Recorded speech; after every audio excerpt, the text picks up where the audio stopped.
Sebab ini yang Allah perintahkan, bahwa kita wajib mencari ilmu. Dan di saat yang sama, dari ilmu ini akan lahir akhlak. Bahwa ketika seseorang berpengetahuan luas tetapi tidak berakhlak, berarti dia belum punya ilmu. Ar-Rahman 'allamal Qur'an khalaqal insan 'allamahul bayan.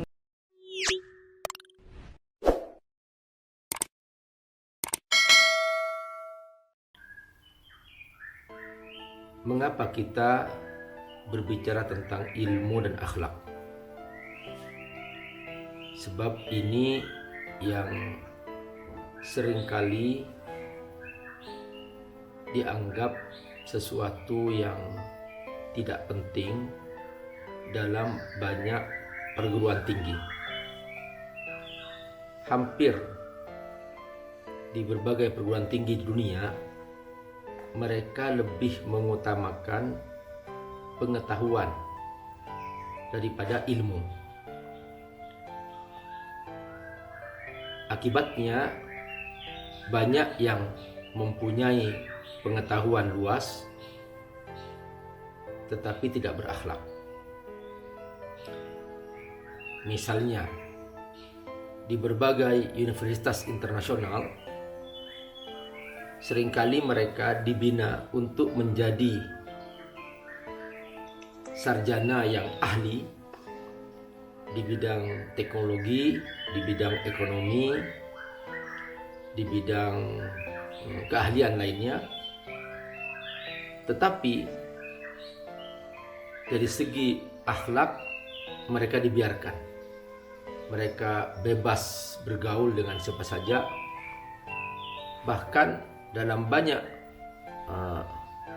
panduan bagaimana mencari ilmu di barat, mereka dibebaskan untuk melakukan hubungan seksual tanpa merasa bersalah.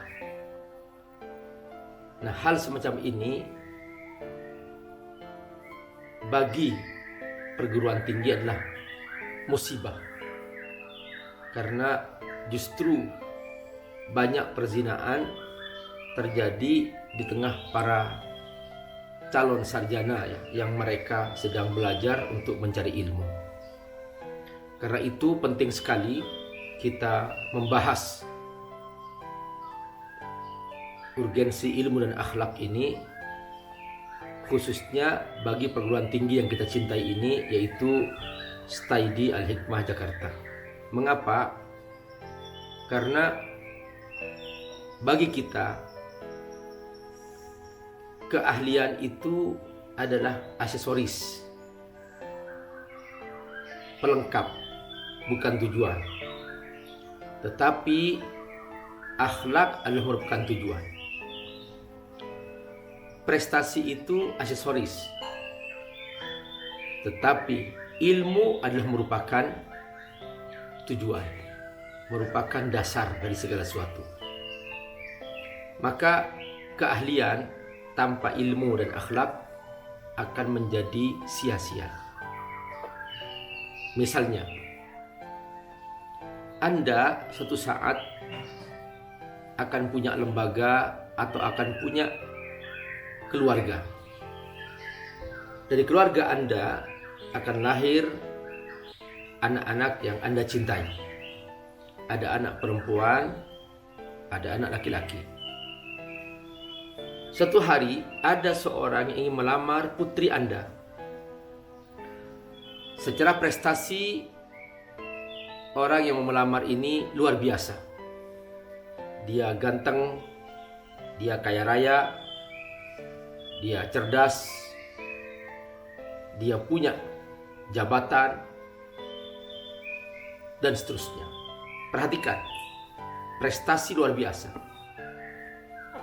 Anda mungkin senang ketika silau dengan prestasi yang dia capai. Lalu Anda berkata, ini calon menantuku yang luar biasa. Tetapi ketika dia sudah mau mulai melamar anak Anda dapat berita yang akurat bahwa calon menantu Anda ini ternyata akhlaknya buruk. Dia pembohong, dia koruptor, dia penipu. Pasti jika Anda punya hati nurani akan menolak calon menantu Anda ini, sekalipun dia membawa segudang prestasi. Bahwa sekolah tinggi yang akhir-akhir ini di mana-mana seringkali diidentikan dengan mencetak para ahli, mencetak orang yang berprestasi.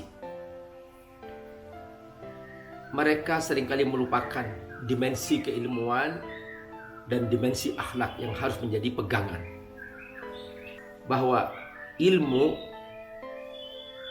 mencakup dalamnya pengetahuan, tetapi pengetahuan belum tentu ilmu. Ingat ya, ilmu lebih luas daripada pengetahuan. Ilmu pasti di dalamnya ada pengetahuan, tetapi pengetahuan belum tentu ilmu. Karenanya yang kita cari adalah ilmu. Sebab ini yang Allah perintahkan, bahwa kita wajib mencari ilmu. Dan di saat yang sama, dari ilmu ini akan lahir akhlak. Bahwa ketika seseorang berpengetahuan luas tetapi tidak berakhlak, berarti dia belum punya ilmu. Karena orang berilmu pasti identik dengan akhlak mulia.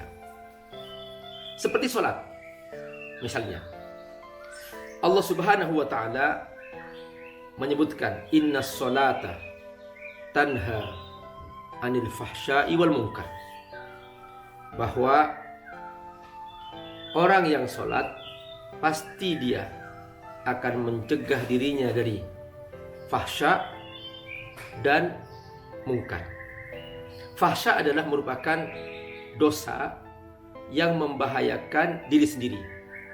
Berzina fahsya, mabok fahsya. Mungkar adalah dosa yang membahayakan orang lain, seperti membunuh mungkar, mencuri mungkar, menipu mungkar. Allah memastikan bahwa orang yang sholat pasti tidak akan melakukan fahsya dan tidak akan melakukan mungkar. Inna sholata tanha anil fahsya wal munkar. Seharusnya setiap orang yang sholat tidak akan melakukan dua hal ini, karena Allah tidak mungkin salah berfirman. Pasti yang salah pelaku sholat itu. Boleh jadi sholatnya pencitraan, boleh jadi sholatnya pura-pura, atau dia sholat tetapi sekedar menggugurkan kewajiban. Aku coba kamu lihat, perhatikan di sekitar kita sekarang. Daftar para koruptor. Silahkan lihat, apakah mereka sholat? Mereka sholat. Nah, mana yang salah? Apakah Allah salah berfirman? Tidak mungkin.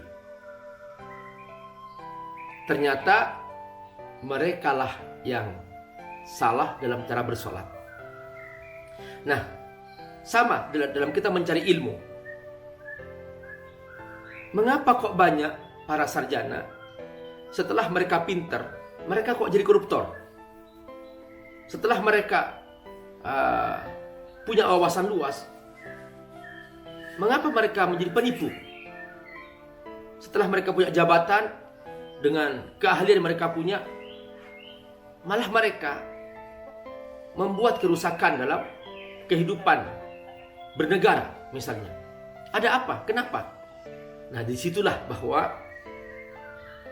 ada kesalahan persepsi tentang ilmu. Jadi mereka menganggap bahwa berkuliah itu yang penting aku dapat ijazah, dan yang penting aku punya pengetahuan dan keahlian yang luas. Yang penting aku dapat uang dan aku jadi orang kaya. Itu persepsi yang mereka bangun selama mereka belajar.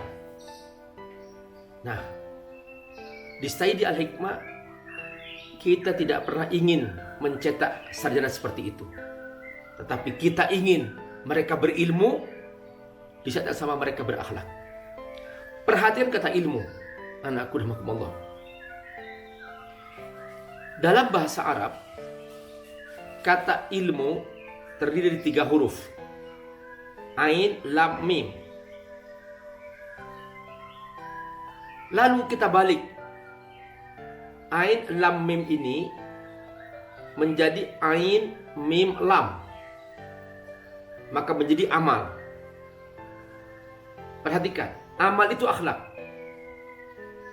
Para pendahulu kita dalam tradisi keilmuan, mereka mengatakan dengan istilah ilmu nafi'.